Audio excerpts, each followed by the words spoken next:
So picture this. You just had a long day on the ice and you have a lot of minnows left over after not catching as many fish as you wanted to.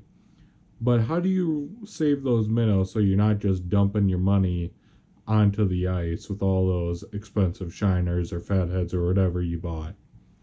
I'm going to show you how I keep my minnows alive between trips on this week's episode of Fish and Tips.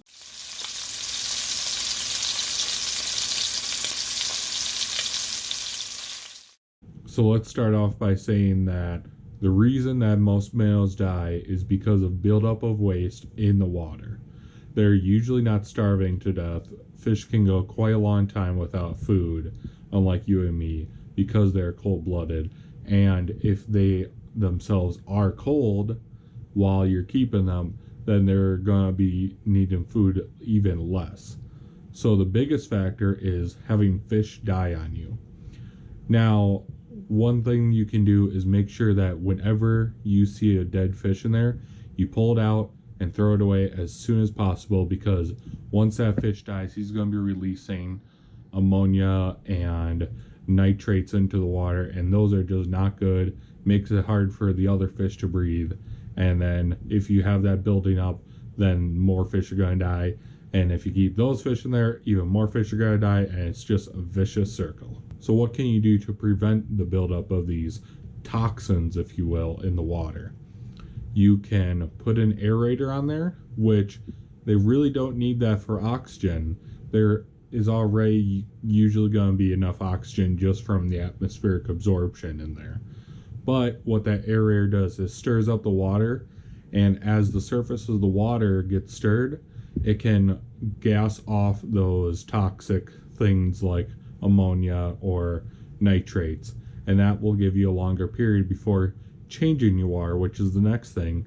Is you want to change your water daily if you don't have an actual carbon filter or a filter that has a bacterial cycle that consumes that ammonia and nitrite. Now, when you change your water, you are likely going to be using city water for a lot of you.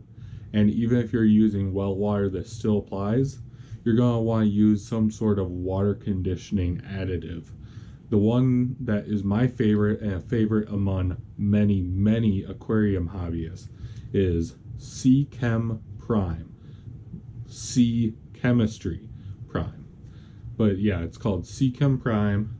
Bottle looks like that. This is a very large bottle. It is a very concentrated water conditioner that it's like one capful for 50 gallons. So the way I do it, you can overdose this by up to 5 times, and I'll tell you why you want to do that in a second, but you can overdose this by up to 5 times. So I put just under a half a capful in a 5-gallon bucket. What this conditioner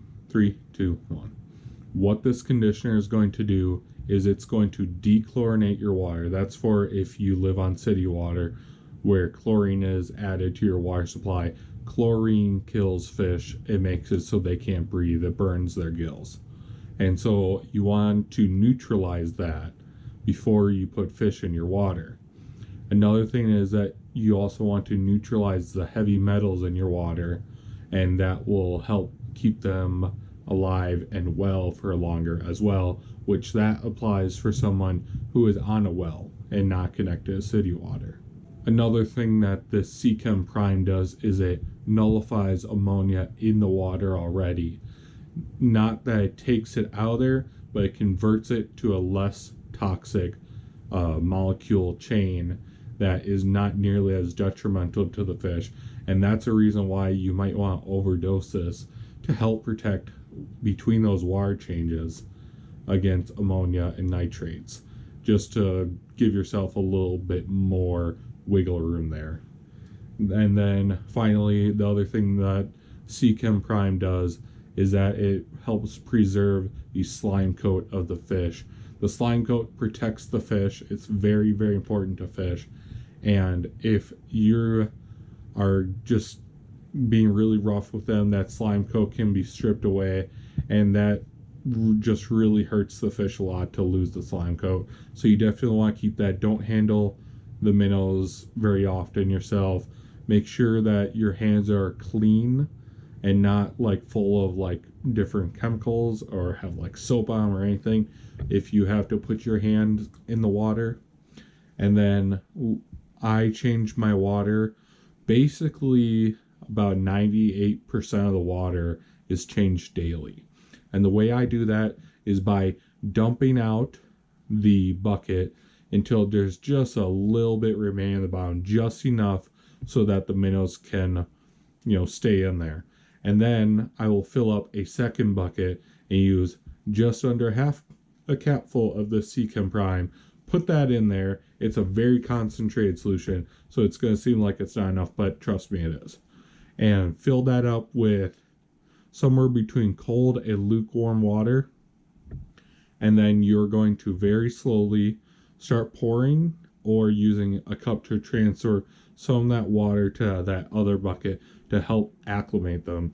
You want to make sure that your pH is about the same, which you're not going to be doing that for this. That's more of an aquarium thing, and also your temperature and all that. But by very slowly adding that water to the water that's already in there, you are going to help acclimate those fish to that new water much, much easier, and you'll have less fish dying. Sometimes if you don't do it well enough, then you'll see fish up near the surface and they're looking kind of rough.